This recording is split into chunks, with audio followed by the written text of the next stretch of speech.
The Student is a Russian film about a high school student who becomes convinced that the world has been lost to evil as he becomes a religious fanatic and begins to view the world exclusively through his very dogmatic and merciless filter that is the Bible, which he obsessively carries around with him all the time and recites from it non-stop. He begins to challenge the morals and beliefs of the people around him, his divorced mother, his colleagues at school, and his teachers, constantly reciting passages and verses from the Holy Scripture in an attempt to convert them and warn them about God's judgment, and his behavior gradually has an impact on this environment, being this school, most of the adults feeling overwhelmed by his confidence and his convictions, while the biology teacher is the sole person willing to stand up to him and challenge him, while a sad, lonely boy with a locomotory defect, which basically has a short left leg for which he is constantly ridiculed and bullied for, becomes close to Benjamin and becomes his disciple of sorts. If you watch the trailer for this film, you would probably expect it to be some sort of hardcore drama, but the reality of the situation is that the film has much more tricks and surprises up its sleeve than you would expect.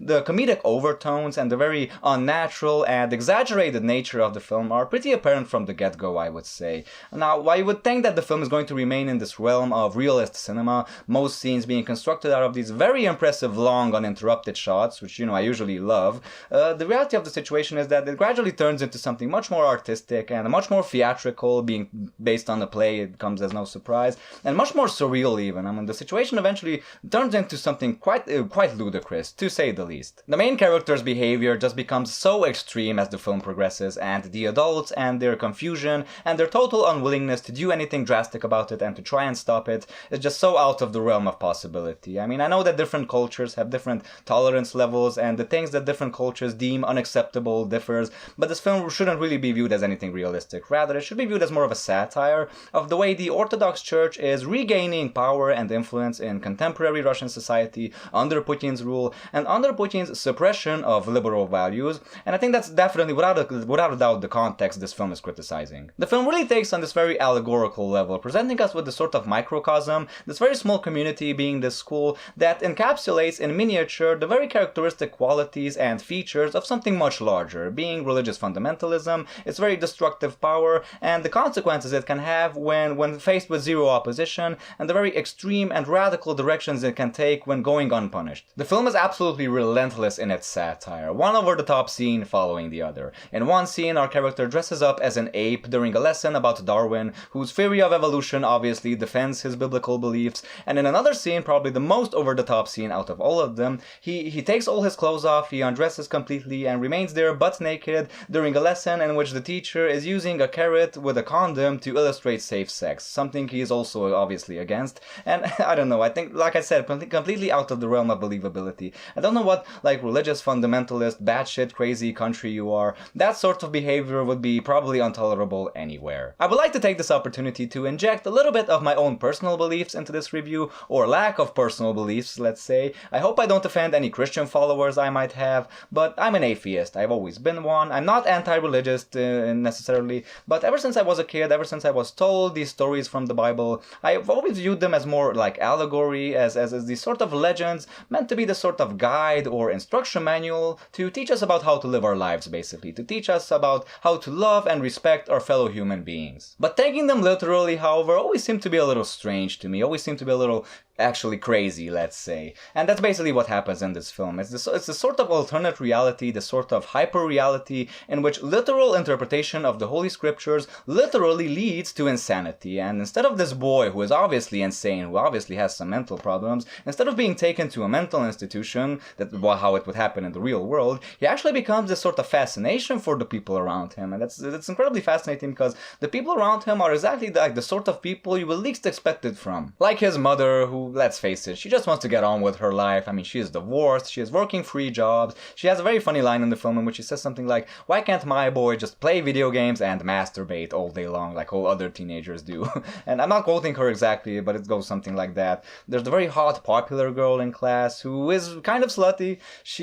Everyone lusts after her, but she, interestingly enough, becomes very interested in Benjamin precisely because he seems so unwilling to engage in any sort of sexual or romantic matters. And the poor little loser kid who becomes his disciple of sorts, like I said, but actually has absolutely no interest in religion whatsoever. He has his very own reason for wanting to become close to Benjamin, which I will get to just in a minute. But the most fascinating character out of all of them is the biology teacher, who is very intelligent, very patient, very strategic, but you know what? So is he. And she is the only one who can match him, but unlike him, she doesn't have an agenda, but the women in charge of the school are just too blind to see that, and not to mention that they also view her very, like, modern methods of teaching, like, putting a condom on a carrot, as very inappropriate, very confusing. So it becomes a sort of power struggle between these two characters, with Benjamin usually, like, gaining the upper hand, and it's very interesting because you would think that she is just this secondary character, but basically she's the one who has an arc. Benjamin doesn't really change throughout the film. He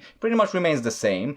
She, on the other hand, does change, and I think that by the end, it's very interesting how she becomes this sort of secondary main character. Another thing this film discusses is homosexuality. Now, Russia is absolutely notorious for being one of the least LGBT tolerant countries like ever. There are actually no laws there prohibiting discrimination against LGBT people at all. Not to mention there's the gay propaganda law, which Putin signed in 2013, which actually did see an increase in homophobic violence, with many people actually using the law as a sort of justification for their very violent acts. So it's pretty fucking bad. Not to mention that Russia has always been influenced by the very prohibitive nature of the Orthodox Church regarding sexuality. So yeah. Now, like I said earlier, Grigori isn't fascinated with Benjamin because he believes or cares about God. No, he actually happens to be gay, he is attracted to Benjamin, and he actually takes advantage of this opportunity to get closer to him without Benjamin actually realizing it. And this actually turns into something very funny because Benjamin keeps trying to convince Grigori that if he believes in God strongly enough, then he will make his short leg grow as long as his other leg. And this will eventually lead to a very revelatory scene in which the two boys are alone in their classroom,